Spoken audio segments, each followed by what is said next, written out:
కొడాలి నాని ఏం ఏం మారలా, పద్ధతి మార్చుకోవాలా. ప్రజలు నిన్ను 40,000తో చిత్తుగా ఓడించినా కానీ సిగ్గు లేకుండా మళ్ళీ మీడియా ముందుకు వచ్చి నీ పాత బుద్ధినే మాట్లాడుతూ ఉన్నావు.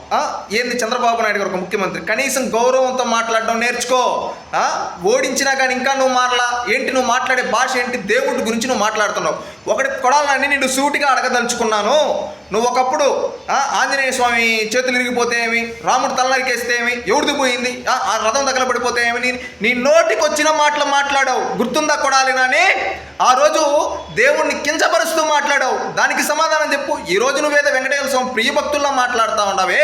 ఆ వెంకటేశ్వర స్వామి కలియుగ దైవం తిరుమలలో మీ పార్టీ అధికారంలో ఉండేటప్పుడు నీ సహచరురాలు రోజా టికెట్లు అమ్ముకున్నప్పుడు ఏం బికావు? అడుగుండొచ్చు కదా. వైవి సుబ్బారెడ్డి, జగన్మోహన్ రెడ్డి సొంత చిన్న ఆయన ఆ రోజు టికెట్లు అమ్ముకున్నాడు. ఆ రోజు అడుగుండొచ్చు కదా. ఆ రోజు నీకు నోరు లేవలేదా? ఈ రోజు ప్రక్షాళన జరుగుతూ ఉంటే గుమ్మడికాయల దొంగలు ఎవరంటే భుజాలు తడుముకున్నట్టు నువ్వు ఎందుకు తడుముకుంటున్నావు కొడాలని? నువ్వు చంద్రబాబు నాయుడు గారి గురించి మాట్లాడుతూ ఉన్నావు. చంద్రబాబు నాయుడు గారి కుటుంబం ప్రతి సంవత్సరం కుటుంబ సమేతంగా తిరుమల వెంకటేశ్వర స్వామిని దర్శించుకుంటారు. జగన్మోహన్ రెడ్డి తన ఇన్నేళ్ల చరిత్రలో ఏ రోజన్నా తన భార్య భారతీరెడ్డి గారిని తీసుకొని వెళ్ళాడా? సూటిగా అడుగుతూ ఉన్నాం. దీనికి సమాధానం చెప్పు. చంద్రబాబు నాయుడు గారి కుటుంబం దేవాంశ్ బర్త్డే ప్రతి పుట్టినరోజుకి అన్నదానం వెంగమ్మ మానసత్రానికి ఆ రోజు విరాళం ప్రకటిస్తారు. జగన్మోహన్ రెడ్డి తన కూతురు పుట్టినరోజులకు కానీ తన పుట్టినరోజుకు కానీ ఏ రోజైనా ప్రకటించాడా? సూటిగా అడుగుతూ ఉన్నాం కొడాలని.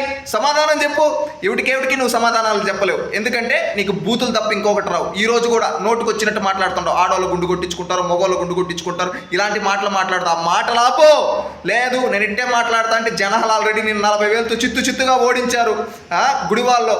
ఇప్పుడు దాంకొని బతుకుతూ ఉన్నావు. నువ్వు కూడా ఈరోజు మాట్లాడుతూ ఉండవు.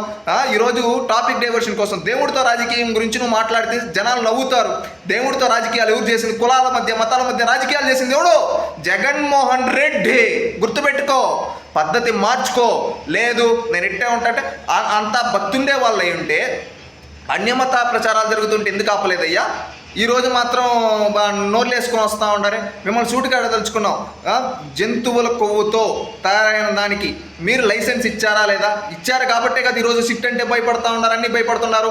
ఈరోజు జగన్మోహన్ రెడ్డి ఎప్పుడు తిరుమలకి రానుండి ఈరోజు పరిగెత్తుకుంటూ వస్తున్నాడంటే మీ తప్పు చేశారు, దొంగలు దొరికిపోయారు. దొరికిపోయిన తర్వాత డైవర్షన్ కోసం ఈరోజు ప్రతి ఒక్కడు మైకుల ముందుకు వచ్చి మాట్లాడుతూ ఈరోజు కప్పిపుచ్చుకోవడానికి దేవుడంటే కనీసం భయం భక్తి లేని జగన్మోహన్ రెడ్డి డ్రామాలు ఆడుతూ ఉన్నాడు.